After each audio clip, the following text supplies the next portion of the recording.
और सोचते सोचते वो सीधा उसके रूम की तरफ भागने लगा। उसको उसके रूम से चीखने चलाने की आवाज़ें आ रही थी और जैसे ही वो उसके रूम में पहुंचा उसने देखा कि वहाँ पे तो एक्चुअली में कोई है ही नहीं। तो मैंने अपनी सारी वीडियोस में जो डार्क वेब से रिलेटेड है तो मैंने उसमें एक ही वार्निंग दी है कि डार्क वेब और डीप वेब से दूर रहो। और ये स्टोरी है अबाउट जैक को भी उसके दोस्त डार्क वेब और डीप वेब से दूर रहने को कहते थे, बट जैक को डार्क वेब एक्सप्लोर करना बहुत अच्छा लगता था।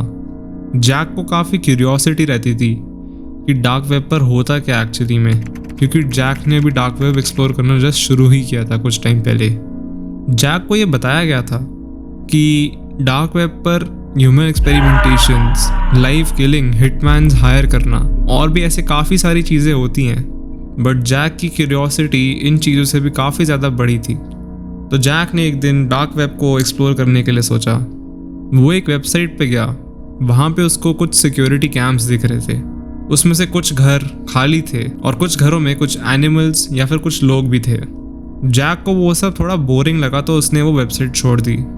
फिर जैक दूसरी वेबसाइट पे गया, वहाँ पर कुछ डेथ से रिलेटेड चीज़ें थी, काफ़ी ज़्यादा डिस्टर्बिंग चीज़ें थी वहाँ पर। तो जैक को बहुत अनईजी फील होने लगा and with in a minute Jack ने वो वेबसाइट को भी स्किप कर दिया। अब जैक को बहुत अजीब लगने लगा था इस पॉइंट पर, जबकि उसने कुछ खास एक्सप्लोर भी नहीं किया। तो जैक को लगने लगा कि वो जल्दी से उस वेबसाइट को बंद करे और अपने नॉर्मल काम पर लग जाए। और जैसे ही जैक वेबसाइट बंद करने लगा था तभी उसको एक लिंक आई और उस लिंक पे कुछ ऐसा लिखा था जिसको जैक अनदेखा नहीं कर पाया। उस लिंक पर कुछ लिखा हुआ था बट जैक को उस पर क्यूरियोसिटी थी क्लिक करने की। जैक सोचते रहा कि अगर वो इस वेबसाइट को एग्जिट कर लेगा तो वो कभी नहीं जान पाएगा कि उस लिंक के पीछे था क्या।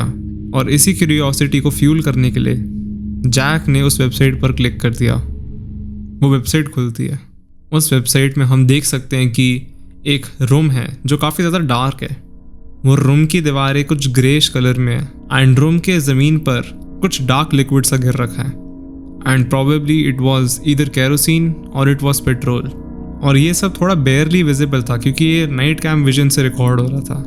जैक को ये सब देख के कुछ खास लगा नहीं, बट जैसे ही उसने स्क्रीन के एंड में कुछ देखा जैक की क्यूरियोसिटी बढ़ गई।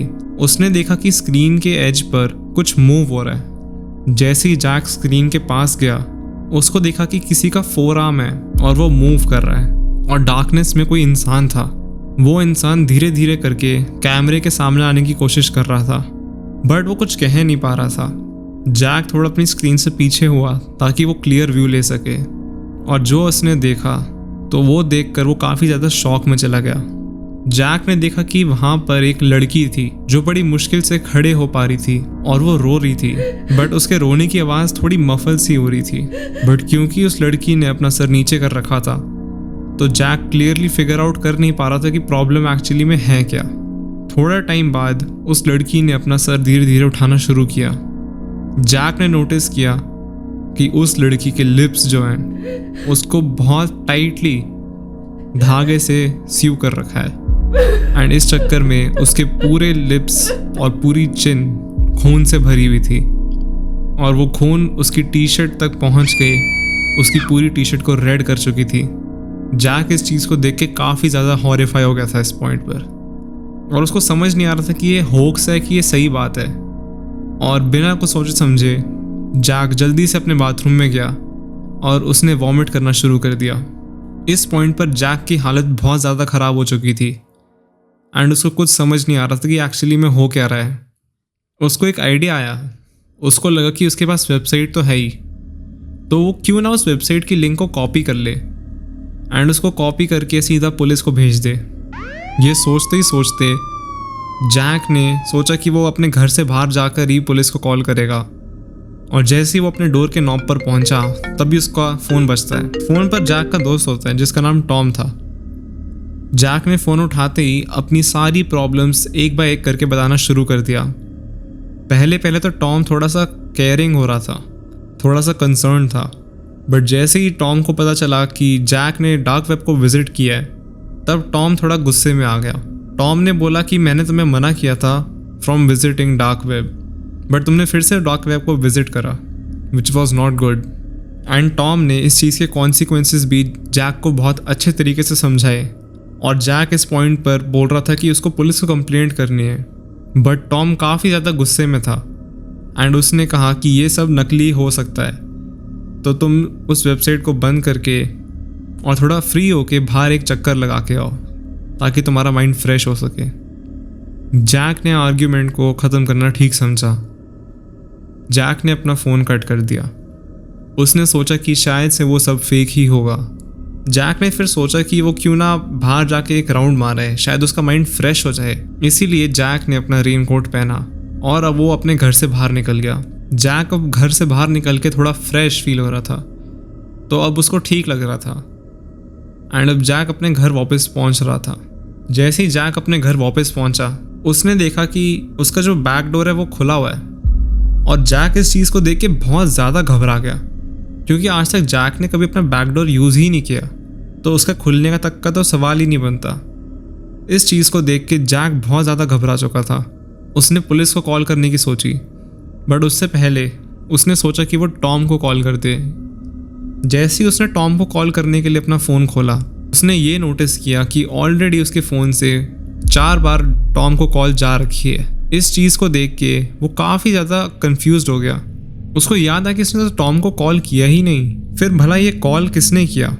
इस चीज़ को देखकर उसने सोचा कि अगर कॉल किसी ने करा है तो फिर किसी ने टेक्स्ट भी करा हो सकता है, तो उसने टेक्स्ट मैसेजेस भी खोले एंड टेक्स्ट मैसेजेस को देखकर जैक पूरी तरीके से हिल चुका था।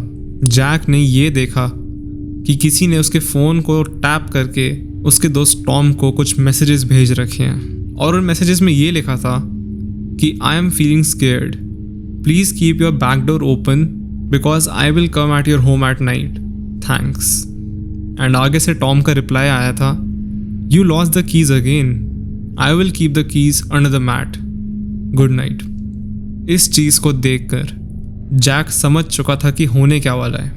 जैक अपनी गाड़ी में जल्दी से गया और बिना कुछ ट्रैफिक रूल्स फॉलो करे वो सीधे 2 मिनट के अंदर टॉम के घर पे पहुंच गया। जैसे ही वो टॉम के घर पे पहुंचा, उसने देखा कि टॉम के मेन गेट भी खुला है। अब वो अपने दिमाग में बहुत सारी चीज़ें सोच रहा था और सोचते सोचते वो सीधा उसके रूम की तरफ भागने लगा। उसको उसके रूम से चीखने चलाने की आवाज़ें आ रही थी और जैसे ही वो उसके रूम में पहुंचा, उसने देखा कि वहाँ पे तो एक्चुअली में कोई है ही नहीं। जैक कंफ्यूज हो गया क्योंकि अभी तो आवाज़ आ रही थी चलाने की, बट कोई रूम में तो है ही नहीं, तो फिर आवाज़ कहाँ से आ रही होगी। जैक ने पॉइंट आउट किया कि उसके डेस्क पर उसका लैपटॉप पड़ा है और उस लैपटॉप में एक लाइव स्ट्रीम चल रही है और ये वही लाइव स्ट्रीम थी जो जैक ने कुछ टाइम पहले बंद करी थी। बट इस बार उस लाइव स्ट्रीम में 2 लोग थे, जिसमें से पहली तो वो लड़की ही थी जिसको जैक ने देखा था और दूसरा टॉम को उस लाइव स्ट्रीम के अंदर देखते हुए उसकी सेम हालत जैसे उस लड़की की हो रखी थी, उस हालत में टॉम को देखते हुए जैक पूरी तरीके से घबरा चुका था। अब जैक के पास एक ही तरीका था इस चीज़ को ठीक करने का। जैक ने सोचा कि वो सीधा पुलिस को कॉल करेगा। जैक ने 911 डायल किया और रिंग होती गई, बट किसी ने कॉल नहीं उठाया। अचानक से एक इंसान ने उठाया कॉल। उसकी आवाज़ थोड़ी हैवी थी और उसने बोला, you should have not done this was not good. इस चीज़ को सुनते ही जैक समझ चुका था कि उसका फ़ोन किसी और इंसान ने रीडायरेक्ट कर दिया टुवर्ड्स हिमसेल्फ। जैक ने ये सारी स्टोरी अपने नेबर को भी बताई और उसके नेबर ने भी पुलिस को कांटेक्ट करने की ट्राई करी, बट उनका भी फ़ोन वापस से रीडायरेक्ट हो रहा था। They had no other option left. Jack और उनके नेबर ने दोनों ने मिलकर पुलिस डिपार्टमेंट में कंप्लेंट फाइल करी और 1 हफ्ता बीत गया, 1 महीना बीत गया और 1 साल भी बीत गया, बट पुलिस उन दोनों को ढूंढ नहीं पाई अभी तक। आई होप तुम्हें ये वीडियो पसंद आई हो और अगर तुम्हें और ऐसी वीडियोस चाहिए so make sure that you do subscribe. Thanks for watching, bye.